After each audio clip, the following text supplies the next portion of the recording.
Once again, we want to welcome you guys back to another episode of Paint, Sip, and Relationships. Welcome, everybody. I have Rain Congrejo here. How are you doing, Rain? I'm doing great. How are you, Bryson Capalini? I'm doing great. I am doing really good. It's good to That's be good. good to, be able to continue something that has been well received by everyone on the grid, which we really, really appreciate. But what a topic today. I always say that because every topic is always a good one, it's never like a snooze or a dull. It's always something that's intriguing. This one's no different. I mean, this is surviving heartbreaks, male versus female. Hmm. Your thoughts? Well, I guess, what are the differences? How do we deal with heartbreak? For for the most on a woman, it is hard. We do a lot of thinking, feeling with our heart, I'm only speaking for me, and I'm pretty sure some women can relate to this.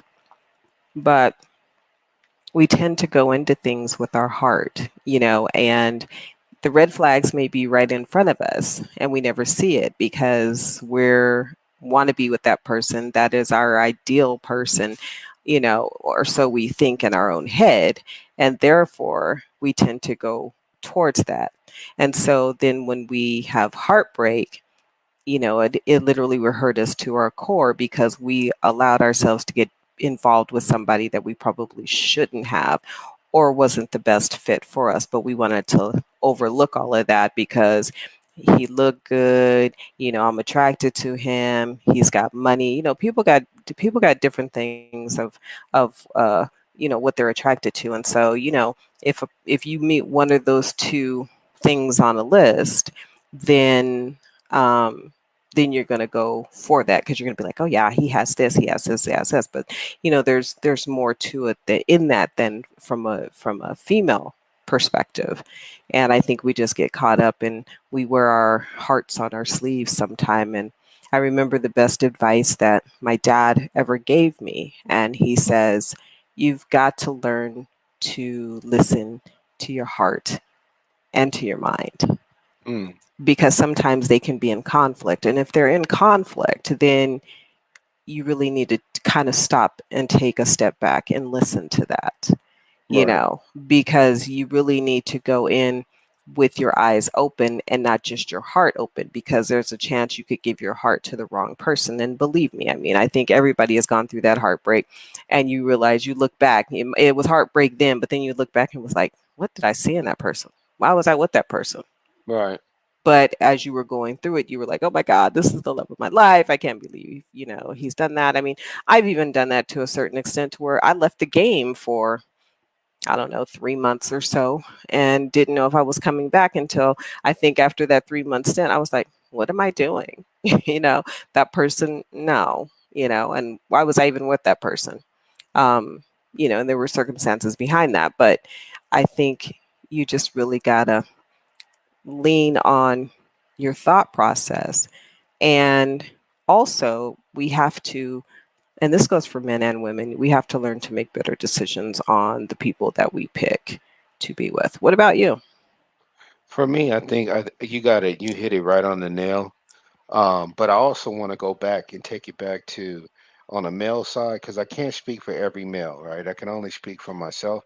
Right. But on a majority, I would say a lot of times for men, when it comes to heartbreaks or things are over, the relationship, it could take a toll in different ways. Like you could ignore it and just think, put all the blame on that person and just move forward thinking, well, that's them. They did that. They did me wrong. But if we don't take ownership for it, then that's not how you healing from it either. So you're going to repeat it again. It's going to be a different person, same scenario, Hmm. because you haven't learned that whatever it was, those red flags you saw, or the things that happen, because it takes two people. It can't be just one person. So it takes two Hmm. people to make it not work, right? So I mean, it's like if you're ignoring the red flags because, like you said, oh, the person's attractive, or oh, she's so fine, or oh, other things that they may have attributes. But if you're not communicating, if you guys are not connecting on a different level than just the attraction, um, the heartbreak is going to be inevitable because you haven't even learned this person. You don't even know this person. All you know is the outside of this person. They have a sexy voice. Oh, they dress so, sexy. Or on the grid, they avatar is so hot or whatever. Okay.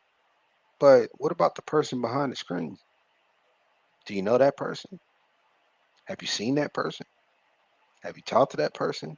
That person, not the idea of the avatar that you're seeing and the idea of what you guys do on the grid. But, and then again, this goes back to earlier stuff we talked about in our earlier shows with your boundaries, right? Mhm. So if you're not setting boundaries in a relationship, it could be all over the place. There may be, once you set boundaries, if you were able to set boundaries and say, okay, this is just SL, it's not RL, we're never going to hang with each other, we're never going to see each other, we're never going to be in the same space. You may see a picture of me, and that's it, you know, but we'll never be in the same area with each other or anything like that. Once you set those boundaries, okay. But if you're not even setting those boundaries, or you're giving false promises or false hope that this can be more than SL, Mhm. because let's face it, a lot of people say, "Oh, I don't, it's just a game. Oh, I'm not going into it looking for love." Nobody goes into it looking for love. Hell, we just sign on, you start hanging out, we cool, we go to the club, or we start talking. Oh, you like that show? I like that show too. Oh, you like that sports team? I like them too. Now, Mhm. now all of a sudden we got some things in common. It's like, well, wait a minute.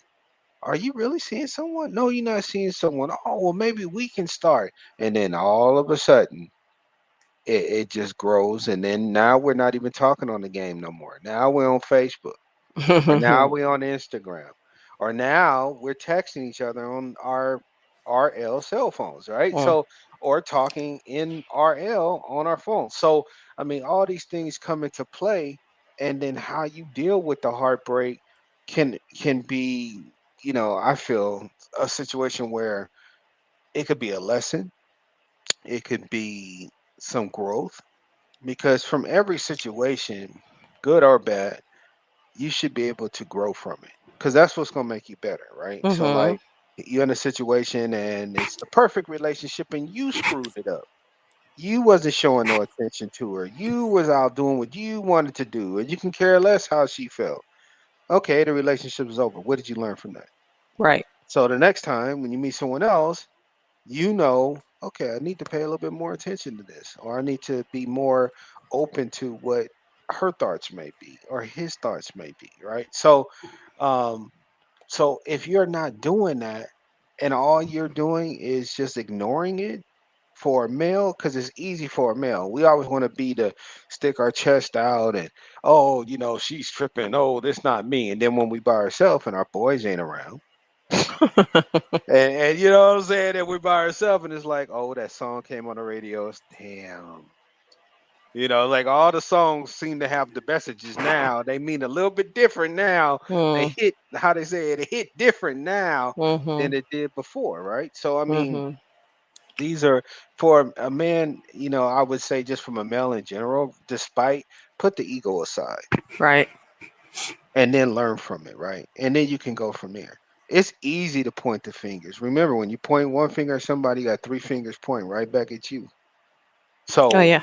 you got to consider that as far as, what's going on. What can I learn from it? Will you get that relationship back? Probably not. Did you try to revisit that relationship? Probably not, but some people do. And if you can, kudos to you. I can't. Once it's done, it's done. There ain't no revisiting. Ain't no, let's try again. No, I tried. I worked at the job. It didn't work out. You fired me, or I fired you, and it's over. Let's just go our separate ways. We can speak, and it's cool, Mhm. and that's great. But Mhm. it's a reason why we didn't work at that time. Now, granted, it depends on the time too, right?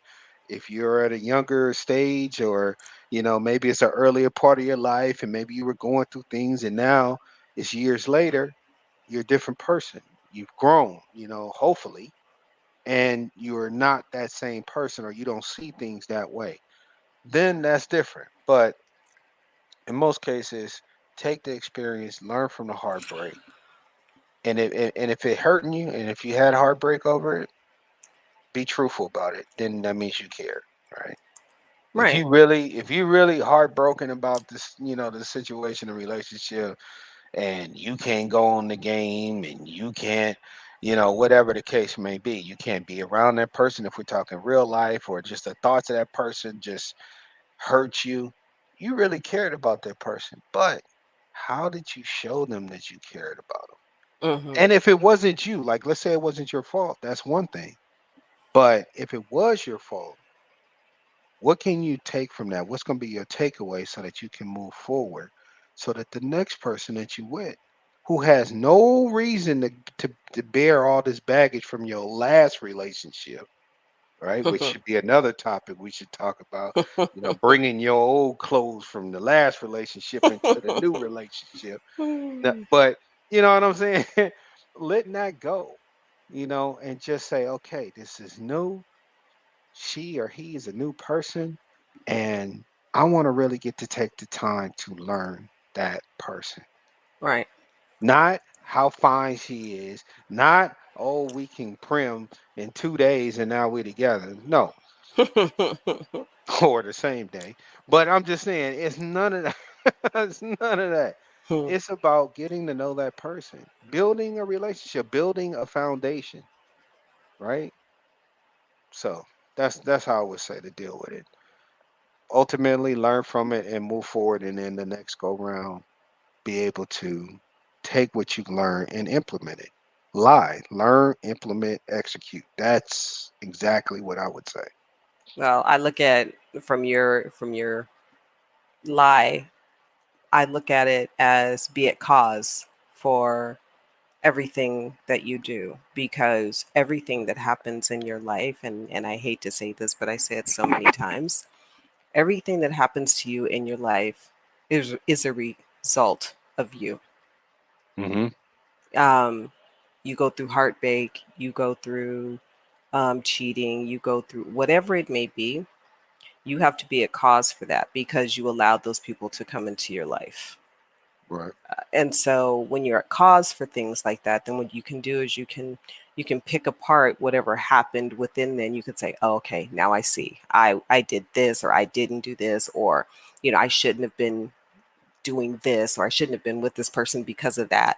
You'll be able to literally pick it apart and understand what the most vulnerable part of you was that allowed you to let that person in at that given time.